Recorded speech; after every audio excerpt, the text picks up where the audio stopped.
الكريم أما بعد فأعوذ بالله من الشيطان الرجيم بسم الله الرحمن الرحيم يا بني لا تشرك بالله إن الشرك لظلم عظيم وقال النبي صلى الله عليه وسلم أن تجعل لله ندا وهو خلقك میرے محترم و مکرم اساتذہ کرام اور میرے اس جامعہ کے مہکتے چمکتے ستاروں، السلام علیکم ورحمۃ اللہ وبرکاتہ۔ آج میں جس موضوع پر آپ کے سامنے گفتگو کرنا چاہتا ہوں وہ شرک اکبر ہے۔ شرک اکبر بہت بڑا گناہ ہے۔ اس کائنات شرک اکبر بہت بڑا گناہ ہے۔ اس کائنات میں جتنے بھی انبیاء کرام تشریف لائے ان سب کی یہی دعوت تھی کہ اللہ تعالیٰ کے ساتھ کسی اور کو شریک نہ ٹھہرایا جائے۔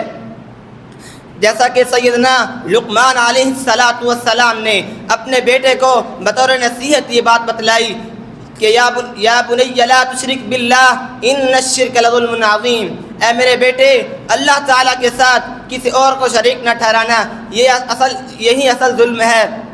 ظلم کا لغوی معنی کسی مستحق کے حق کو کسی دوسرے کی طرف منسوب کر دینا۔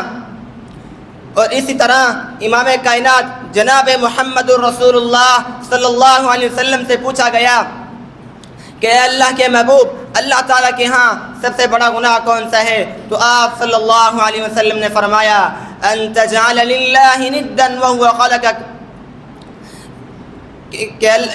کہ اللہ تعالیٰ کے ساتھ تو کسی اور کو شریک ٹھہرائے، یہی اصل ظلم ہے کہ اللہ تعالیٰ کے ساتھ کسی اور کو شریک ٹھہرائے، یہی اصل ظلم ہے۔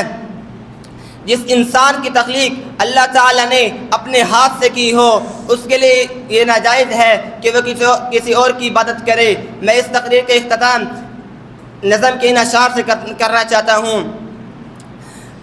اللہ اللہ کر چل مسجد آ، رب دی نماز پڑھ، بندہ رب دا، بندہ رب دا، بندہ رب دا، رب نے تیرے لئی جنت بنائی، ہیرے نال موتیاں دی سیج سجائی۔